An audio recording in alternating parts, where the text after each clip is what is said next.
Glória a Deus. Todos encontraram? Amém. Atos dos Apóstolos, capítulo 9. Vamos ler apenas 2 versículos. Ouça. E Saulo, respirando ainda ameaças e mortes contra o discípulo do Senhor, dirigiu-se ao sumo sacerdote e pediu-lhe cartas para Damasco, para as sinagogas, a fim de que se encontrasse alguns daquela seita, quer homens, quer mulheres, os conduzisse presos a Jerusalém. Glória a Deus. Poderia sentar em nome de Jesus. Estou feliz de estar com os irmãos mais uma vez, em mais uma noite, em mais um culto, mas desejando que esse culto ele seja diferente, desejando que o Senhor venha realmente falar conosco durante essa mensagem, durante essa palavra que também não é de outro senão do nosso próprio Senhor. Estou feliz também com a presença da irmã Amanda. Seja bem-vinda sempre que a senhora puder. E eu quero usar esse texto, irmãos, para falar sobre adversidade.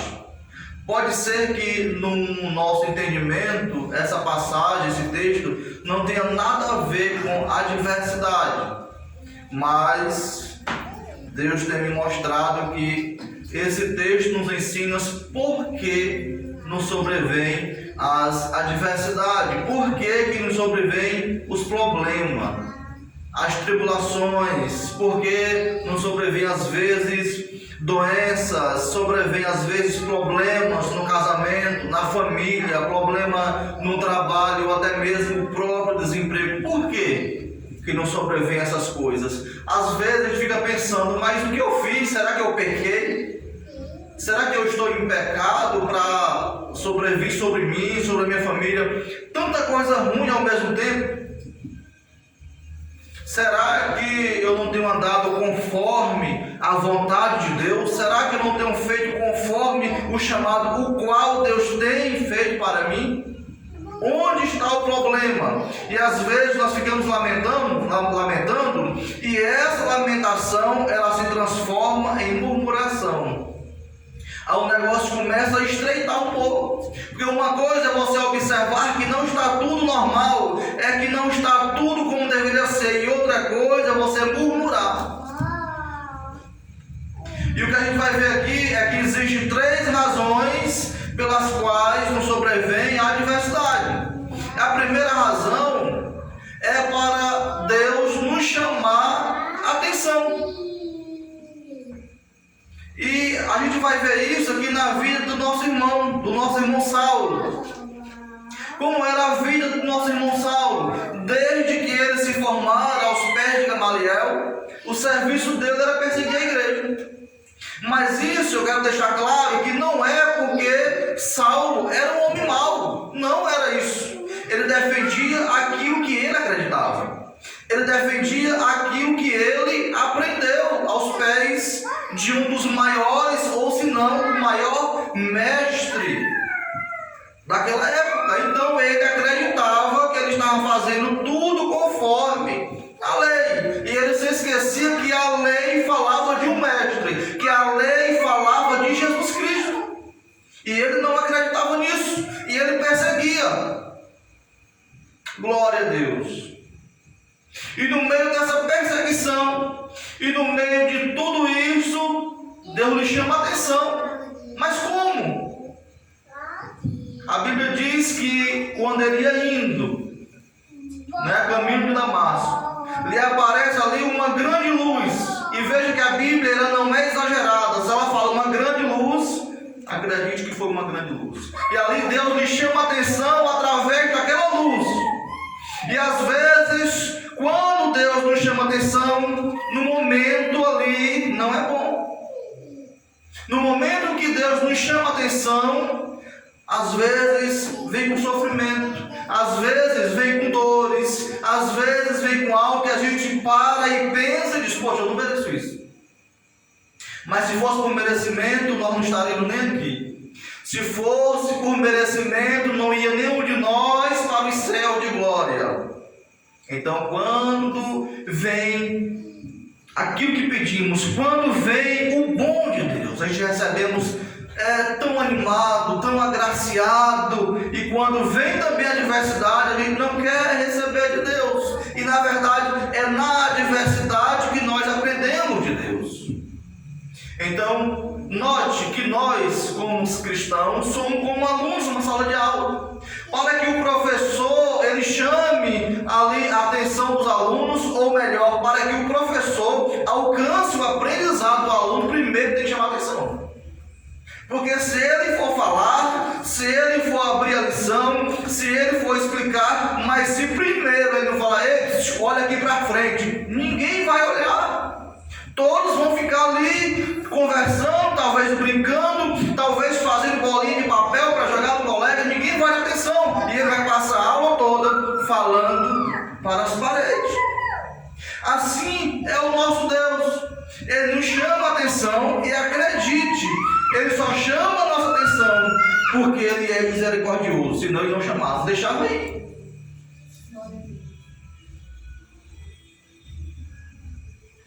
Saulo, ele tinha um propósito. Ele não vivia sem propósito, mas o propósito dele estava fora da vontade de Deus, né? Nós somos ensinados assim: não podemos viver sem propósito. Lógico que não, mas também não devemos seguir nenhum propósito se ele não estiver debaixo da vontade de Deus. O propósito dele era pegar o máximo possível daquelas pessoas que para ele fazia parte de uma seita, que para eles iam contra a lei de Moisés, e prender. E poderia ser homens, poderia ser mulheres, poderia ser criança, ele estava pouco se importando, porque ele estava cumprindo a lei. Ele estava cumprindo aquilo que ele foi ensinado a fazer. E às vezes nós temos que nos deparar e olhar para dentro de nós e observar que aquilo que nós temos aprendido de alguém, ou aquilo que nós fazemos porque achamos que é certo, não está de acordo com a vontade de Deus. E agora, obreiro?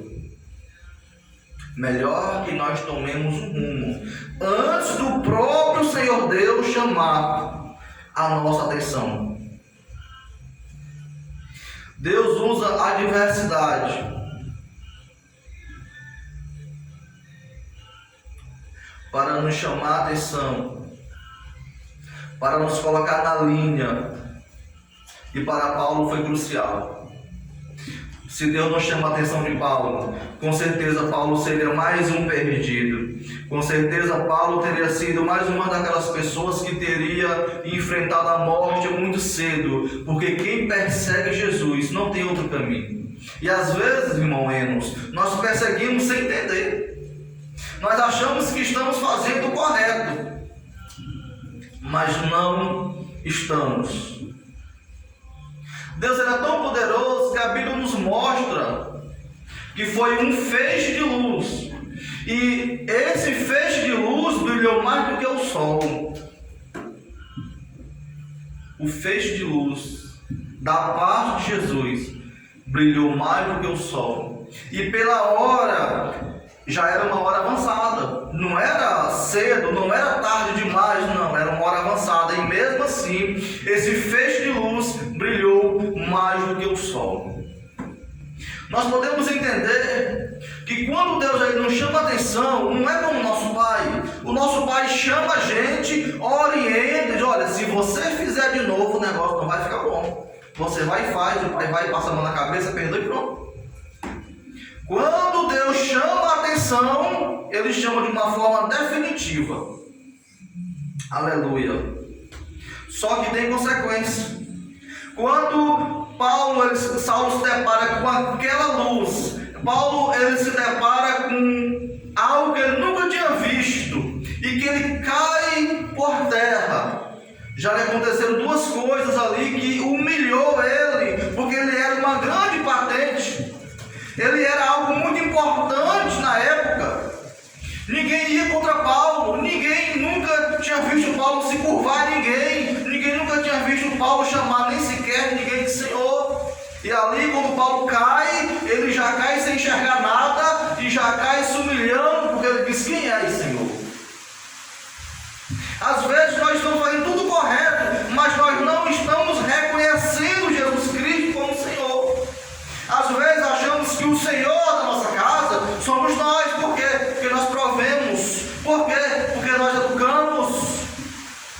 E temos que entender que o Senhor da nossa casa é o próprio Senhor Jesus. Se nós provemos, se nós educamos, ou se até mesmo nós temos uma família, foi Ele que nos deu. A nossa família não foi achada em qualquer esquina, em qualquer praça. A nossa família foi dada por Deus.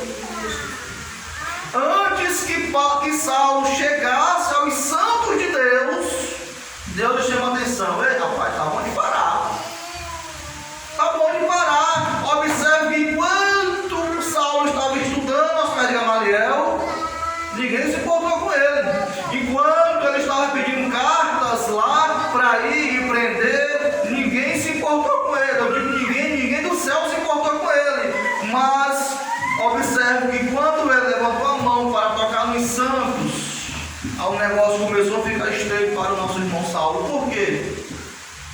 Porque Deus, Ele deixa nós nos capacitarmos das coisas deste mundo. Para quê? Para que essas coisas também sirvam para o reino dele.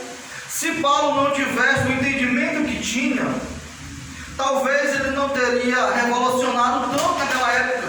Ele tinha muitos conhecimentos, ele era uma pessoa muito sábia, muito entendido, e isso foi bom para o seu ministério. Isso foi bom para o ministério ao qual Deus lhe chamou ali. Pessoalmente, Deus não mandou ninguém não. Deus foi lá e selou um compromisso com ele. Mas por um chamado de atenção. Nunca devemos esquecer isso. Quando Deus nos chamarmos a atenção, nós temos que entender: Senhor, por quê? Para quê? Qual é o teu propósito? O que eu estou fazendo de errado? Qual é a direção que o Senhor quer que eu tome? E não murmurar, e não reclamar. Às vezes nós achamos que somos o bambambam e não observamos o que Deus tem nos falado através da sua própria palavra. E será que nós, nessa noite, ou no decorrer da nossa vida, nós temos observado qual o chamado que Deus tem feito para nós? Como Deus tem chamado a nossa atenção? Será que nós temos parado e temos observado: poxa, aconteceu tal coisa assim, mas foi para Deus me chamar a atenção, mas foi para que eu me tornasse um servo melhor, mas foi para que eu me tornasse um esposo melhor, uma esposa melhor, um amigo melhor, uma amiga melhor? Será que nós temos notado assim? Quando Deus nos chama a atenção por algo ou para algo, às vezes é difícil. Às vezes a gente lê, ouve, mas dizemos assim: irmão Sinei, não é para mim. Isso não é para mim. A gente fala tanto: Deus fala comigo. E quando Deus fala, a gente diz: não foi para mim, não foi comigo.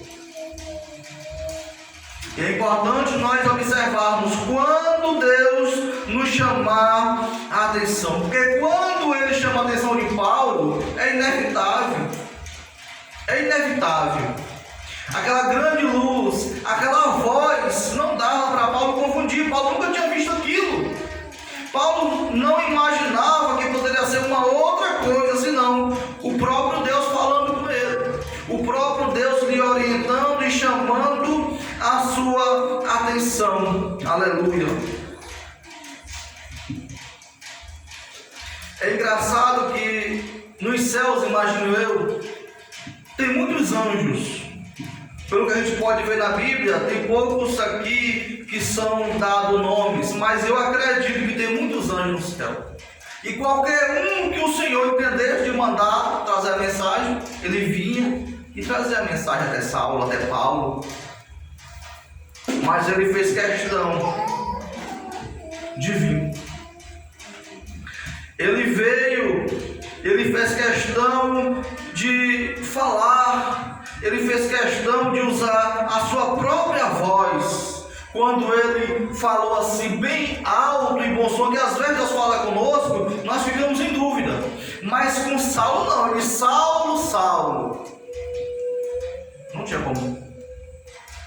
Não tinha como ele imaginar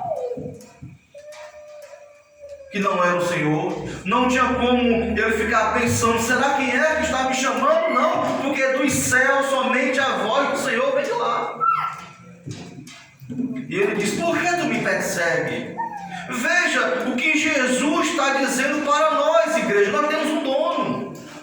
Nós temos alguém no céu que fala por nós. Nós temos alguém lá que nos chama de filho. E quando nós não temos fé, e quando nós não cremos que Ele pode fazer algo maravilhoso por nós, Jesus continua crendo que lhe foi dado o poder nos céus e na terra, e que Ele pode fazer tudo quanto nós pedirmos, se pedirmos com fé. Às vezes a nossa fé é muito pequena, às vezes nem existe, a gente acha que tem fé. Quando a gente precisa de algo, a gente não vai orar, irmãos, a gente vai ver como é que está o real. E quando a gente vê que pode comprar, a gente pode orar e dizer, Senhor, muito obrigado, porque isso, porque aquilo, pela fé que eu tenho. Que fé em Jesus, coisa nenhuma. Está com fé porque tu tem um dinheiro. Está com fé porque tu sabe de onde é que vai tirar. Fé é quando não tem nem possibilidade e a gente acredita, vai dar certo. Você já observou que crente, ele é um pouco louco? Todo mundo está olhando, está dizendo, não vai dar certo isso. Aí o crente olha, rapaz, na verdade já está dando certo ali, ó. Está dando certo já ali. Isso é que é ter fé, isso é que é ser crente. Às vezes achamos que carregar a Bíblia vai nos dar um superpoder. Não vai dar. Oração é para pessoas fracas. Oração é para pessoas necessitadas. Quem se acha forte nem ora, porque ele se acha capaz. E quanto mais nós oramos, mais nós estamos dizendo, Senhor, eu sou dependente da tua vontade. Mas quando a gente enche o peito e acha que faz, que consegue, Deus não está no negócio, porque nem ele veio à terra para se exaltar.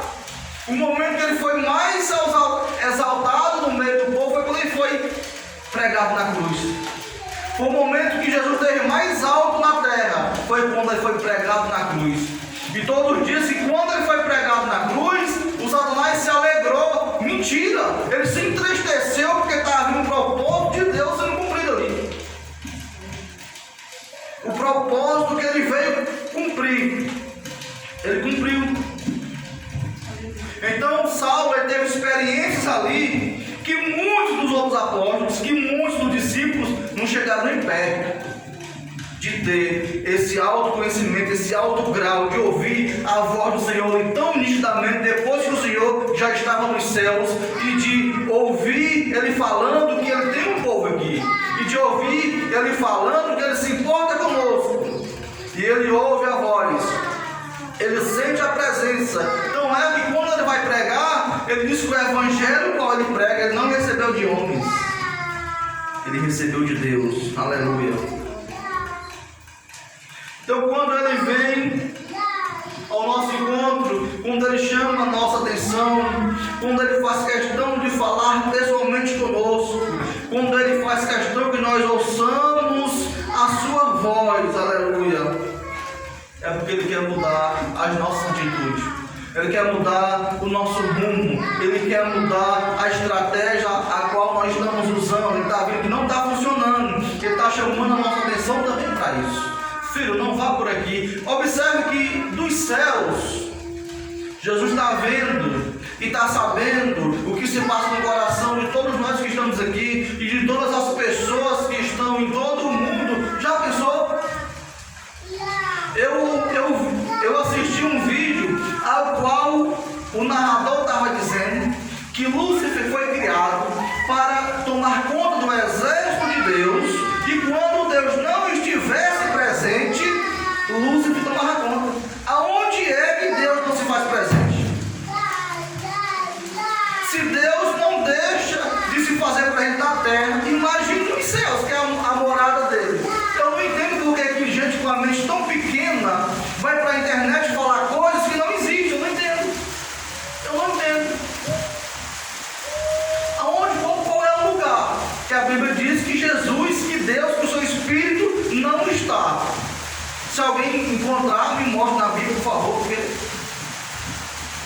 Para mim não existe.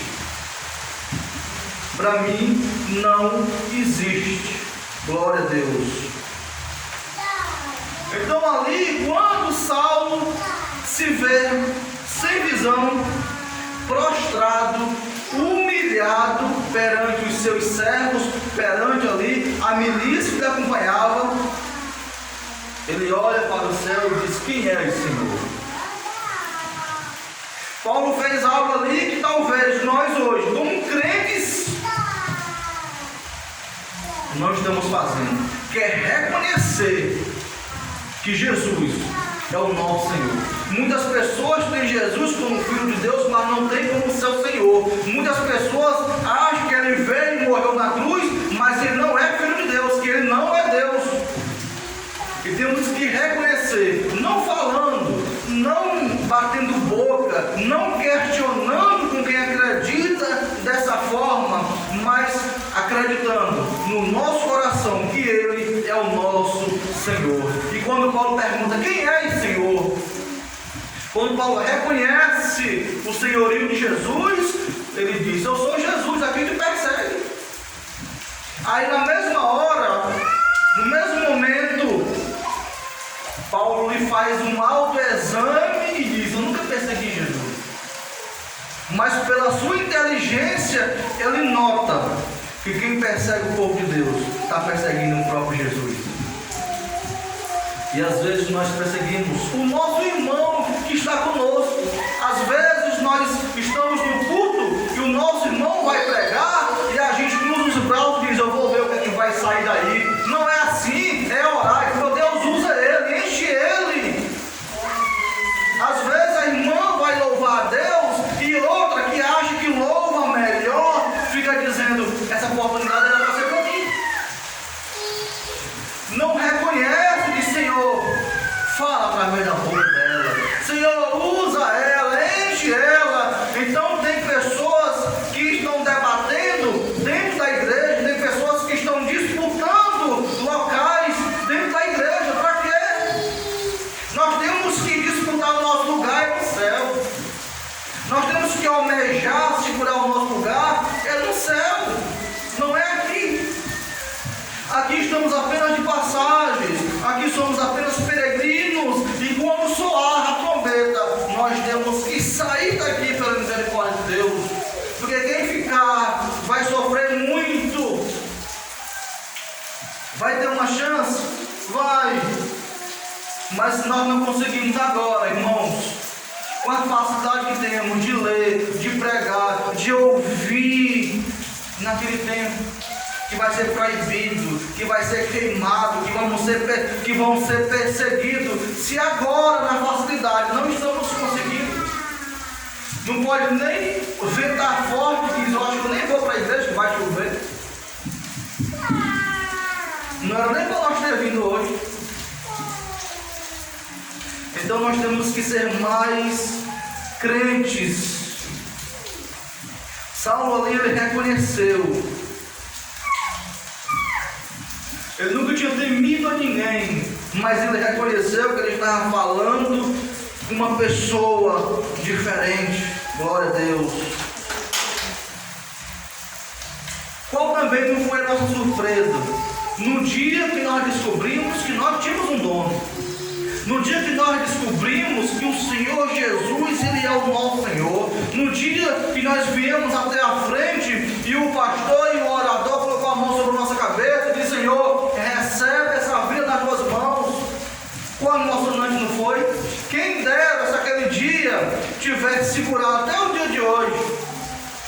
Se o primeiro amor subsistisse na nossa vida, não tinha ninguém na igreja que não fosse batizado pelo Espírito Santo. Não tinha.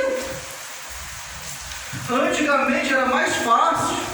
A pessoa aceitava Jesus e às vezes antes do batismo nas águas era batizado, era visitado pelo Espírito Santo. Hoje em dia é mais difícil. É mais difícil porque o mundo está pior, não porque as pessoas estão pior. O mundo tem se corrompido, mas quando a Bíblia fala de mundo, ele não fala de montanha, de água, de nuvem, ele fala das pessoas. As pessoas, nós temos nos corrompido a um tal grau que muitas das vezes Deus tem colocado as mãos no seu bolso para não olhar para nós. Porque se Ele interagir com o nosso pecado de hoje, é perigoso Ele encerrar tudo. Ele não encerra porque a sua misericórdia excede.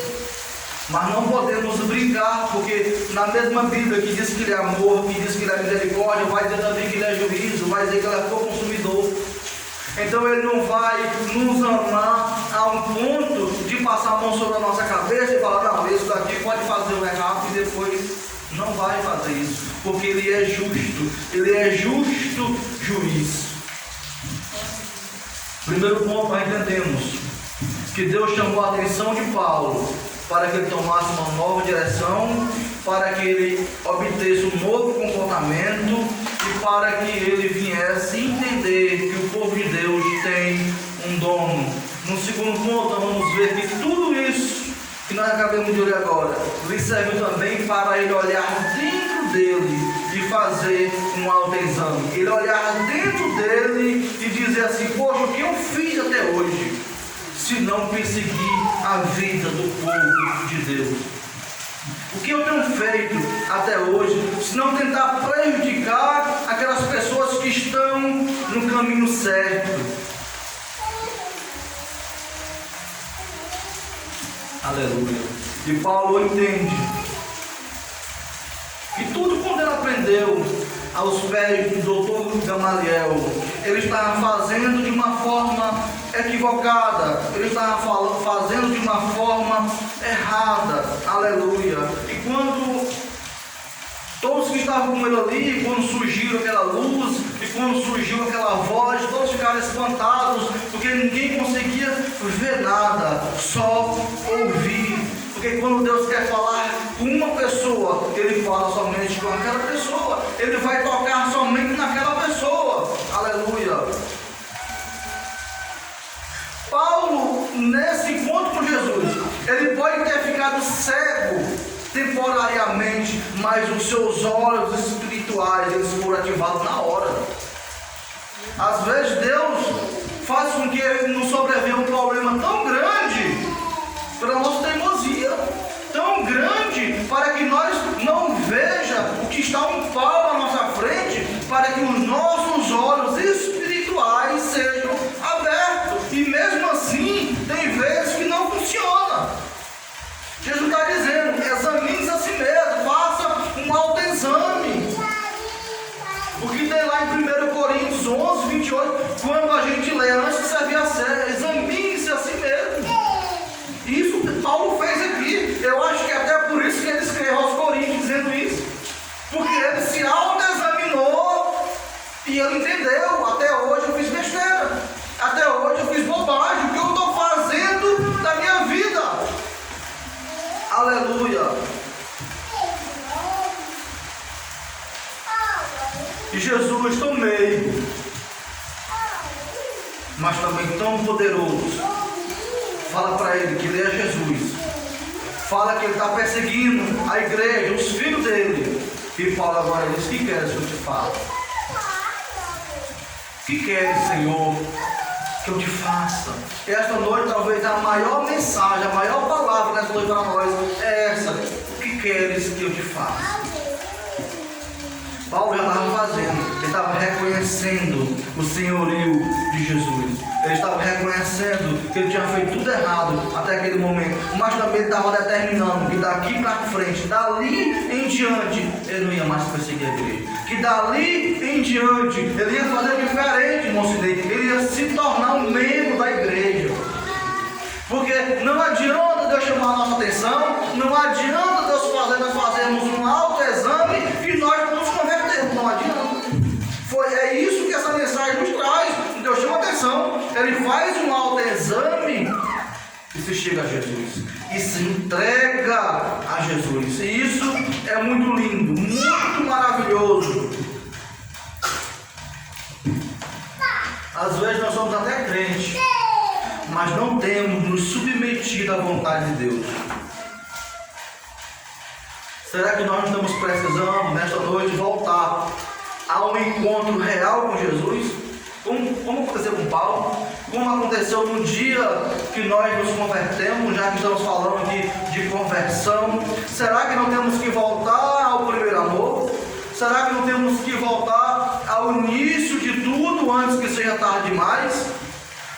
Porque quando a gente se converte, a gente quer estar mais tempo na igreja, a gente quer estar mais tempo com a Bíblia na mão, a gente quer aprender os hinos da harpa tudo. Vê o irmão louvando a Deus, aí fica procurando e vai mexer na boca e não sabe nem louvar, mas quer aprender. Ele quer aprender. Será que não é isso que estamos precisando? Voltar lá para o início. Porque quando a gente volta lá para o início, a gente entende: foi daqui que Deus me tirou, e foi daqui que eu comecei a minha caminhada com Cristo. Às vezes nós estamos muito longe de onde Deus nos tirou, e a gente esquece que estava lá no lamaçal de pecado, que estava lá no mundo de prostituição, que estava lá no mundo perdido, jogado, todo mundo criticando, todo mundo falando mal, e Jesus levanta e diz: vem que eu tenho uma nova vida para ti, vem que eu faço tudo novo. Aleluia. Saulo, ele muda o seu comportamento. Observe que quando ele perde a visão, ele não reclama. Ele não reclama. Ele não vai perder tempo reclamando, não. Ele simplesmente chama alguém para lidiar. Ele não reclama. Às vezes nós reclamamos demais. Ele não murmura. Ele reconhece, mas não murmura. Glória a Deus. Ele entra na cidade de Damasco, lá onde ele ia prender, lá onde ele estava perseguindo, lá onde ele não estava nem aí se ia precisar matar. Ele entra agora crente, ele entra jejuando, ele entra orando na presença de Deus. Porque quando nós somos chamados a atenção por Deus, quando nós fazemos um autoexame, automaticamente o nosso comportamento ele é mudado, e a nossa atitude também. A nossa atitude também tem um grau de evolução, uma diferença, uma dimensão que às vezes nós não entendemos por quê, mas isso é fruto lá de Deus, isso é fruto do que Deus tem feito na nossa vida, mas Ele só faz se nós dermos lugar para Ele fazer, lugar para que venhamos entender.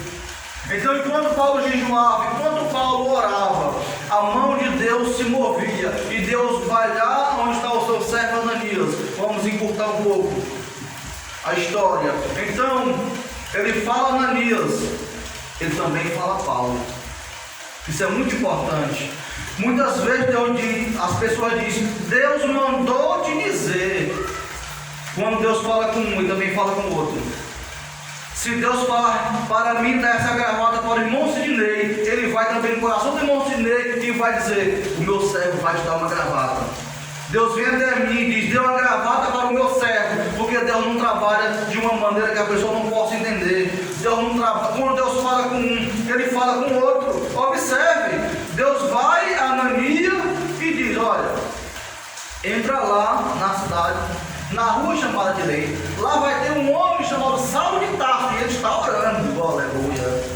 Ele está orando, e na oração, o que Saulo vê? Vê um homem entrando para vir e restaurar a vista. E isso é muito lindo, quando a Bíblia nos revela que tanto Deus fala com um como fala com o outro. Glória a Deus. Agora, uma coisa que você tem que observar: nem sempre a nossa mudança de comportamento ela vai ter a aceitação das pessoas. Nem sempre, quando eu mudo meu comportamento, as pessoas vão acreditar em mim. Nem sempre eu vou ter ali o aval de pessoas que estão perto de mim. Nem sempre. Às vezes a gente muda, às vezes nós deixamos Cristo nos transformar, mas as pessoas não acreditam. Não parece tão convincente para os homens. Não parece tão convincente às vezes para a igreja. A igreja vai dizer: mas ele estava bebendo. Mas ele estava se drogando. Mas ele estava se prostituindo. Mas isso foi lá fora. Isso foi lá um tempo atrás, mas hoje a pessoa olha para ela, pregando, louvando, dentro da casa do Senhor, não entende o que Deus fez hoje, fica preso lá no passado. Fica preso no passado. Então, quem tem um comportamento novo, cresce na presença de Deus, e quem fica preso ao passado do outro, não cresce. Não cresce. Para isso, veja o que Ananias falou de Saulo, no versículo 13 e 14. E respondeu Ananias: Senhor, há muitos ouvi acerca deste homem, quantos males tem feito aos teus santos em Jerusalém, e aqui tem poder dos principais dos sacerdotes para prender a todos os que invocam o teu nome. Ananias não era um homem de Deus? Era, mas ele não estava convincente do comportamento de Paulo. Ele não estava convincente da mudança que Deus fez na vida de Paulo. Então, se Ananias, como um homem de Deus, não se convenceu, imagine nós hoje em dia. Mas isso foi o que Ananias falou de Saulo. Então vamos ver o que Deus falou de Saulo no versículo 15. Disse-lhe, porém, o Senhor: vai, porque este é para mim um vaso escolhido para levar o meu nome diante dos gentios e dos reis e dos filhos de Israel. Enquanto ninguém acredita no teu comportamento, Deus tem planos. Deus está abrindo campos para te trabalhar. Deus está te dando novas visões, uma nova vida, porque Ele é Deus que faz, Ele é Deus que muda o comportamento. E mais lembre-se, o comportamento pode trazer também consequências. Aliás, sempre traz consequências, só que às vezes é benéficas e às vezes são más. O comportamento de Paulo, o novo comportamento dele, nota 10, mas o comportamento dele lá atrás lhe gerou uma consequência. Ele teve que padecer, como diz aqui no versículo 16. O próprio Jesus que está dizendo que ele é para ele um vaso escolhido para levar o nome dele, também vai dizer que vai mostrar quanto deve padecer pelo nome dele. Então, quanto mais cedo nós atentarmos para o chamado de Deus e cumprirmos, melhor é. Quanto mais cedo, porque Paulo, para mim, é um dos maiores homens de Deus do Novo Testamento, mas ele pagou um preço. A Bíblia só fala de um espinho na carne, mas a vida dele foi de sofrimento, a vida dele foi toda atrapalhada pelas pessoas que não queriam aceitar o nome de Jesus, só que ele nunca desistiu porque Jesus era com ele. Também nos importa muito sofrer pelo nome de Cristo, porque nós não somos melhor do que Paulo. Não somos. Nós somos irmãos, nós somos obreiros, igualmente ele, não somos melhores. Então, para nós também, vale muito a pena sofrer por esse nome que nos deu vida. Mas como está na abundância, amém, glória a Deus. Quando começa a apertar, Jesus não me ama mais. Não é assim.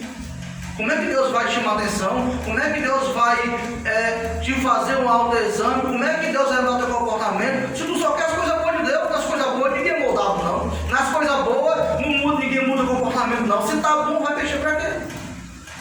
Muda o comportamento é na adversidade. Para concluir, fique de pé, vamos ler o 17 e 18. E Ananias foi e entrou na casa, e impondo-lhes as mãos, disse: olha, quem não acreditava no comportamento dele já chegou chamando de irmão. Irmão Saulo, o Senhor Jesus, que te apareceu no caminho por onde vinhas, me enviou para que tornes a ver e sejas cheio do Espírito Santo. E logo lhe caíram dos olhos como que umas escamas, e recuperou a vista, e levantando-se foi batizado. Glória a Deus. Esse é o moral do Evangelho. O perseguidor vira perseguido, quem falava mal fala bem, quem não queria nada com Jesus é pregador, quem cantava para o mundo hoje não na igreja. A igreja não tem pessoas super poderosas, tem pessoas restauradas, remidas e compradas com o sangue de Jesus. Amém? Vamos orar em nome de Jesus. Senhor Deus, eterno Pai, obrigado, Pai, por essa palavra. Meu Deus, essa palavra falou muito ao coração do teu servo. Deus amado, que essa palavra também tenha falado com a tua igreja. Meu Deus, perdoa as falhas, perdoa talvez o horário, Pai. Meu Deus,